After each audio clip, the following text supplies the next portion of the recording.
the Son of Man was.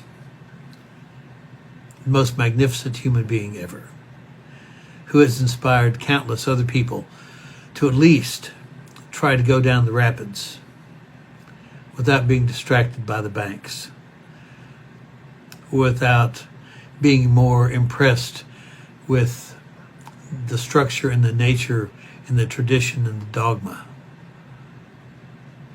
Because that's kind of a sleight of hand thing. You got all the jingly stuff over here, all the fancy stuff. And then you have living faith over here. The living faith may be able to go through those banks, but living faith is completely transcendent from all the tradition, all the dogma, all the secret phrases, all the holy phrases. Living faith is an undeniable experience.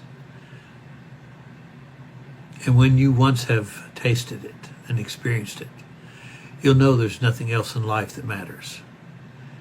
Everything else is secondary. Because you'll go through a million experiences in this life. And you can go through them with living faith, or you can go through them with a manual. And the manual might describe the banks. The auto manual might tell you how long it takes to change the distributor, how long it changes, how long it takes to fix this part of the transmission. But it'll never make you a mechanic.